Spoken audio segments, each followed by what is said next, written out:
Mtume alayhi salatu wassalam anasema katika hadith alladhi rawahu al-Imam Muslim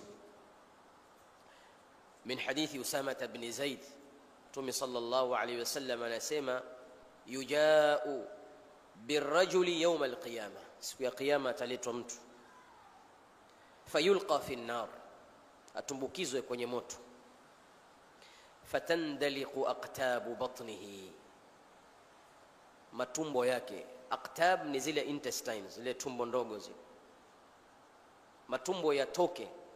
Aqtabu batnihi fayaduru kama yaduru alhimaru birraha, azunguke ndani ya moto kama anavozunguka punda kuzunguka lile jiwe la kusaga. Sisi twaita kiwe kule kwetu Lamu.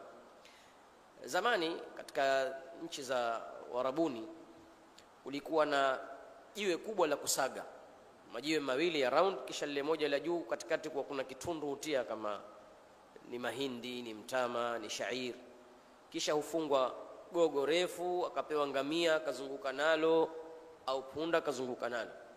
Sasa huyu bwana asema Mtume sallallahu alayhi wasallam ataletwa siku ya kiyama mtu atumbukizwe kwenye moto, matumbo yatoke nje, azunguke na ile matumbo yake katika moto kama anavyozunguka punda kuzunguka lile jiwe. Watu wa motoni wamuulize, fayaqulu lahu, fayasaluhu ahlun nar, wamuulize watu wa motoni, alasta alladhi kunta ta'muruna bil ma'ruf wa tanhana 'anil munkar, wewe si ndio ulikuwa ukituamrisha mema kukataza maovu, piga makelele kwenye manabir, kwenye durus?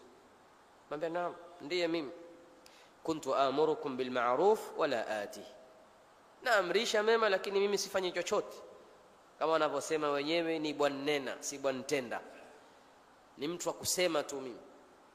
Wa anhaakum 'anil munkar, na nawakataza mabaya, wa atihi, na mimi nayafanya.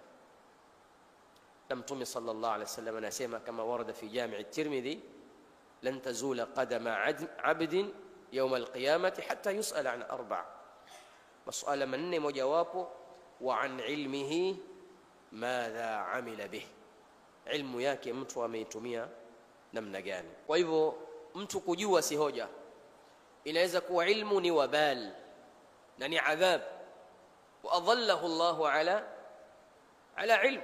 Kuna watu wamepotezwa na ilmu yao, wal iyadhu billah, nasallallahu alafia wassalam, adallahu Allahu ala ilm. Kwa hivyo al ilmu bila amal la faidata fihi.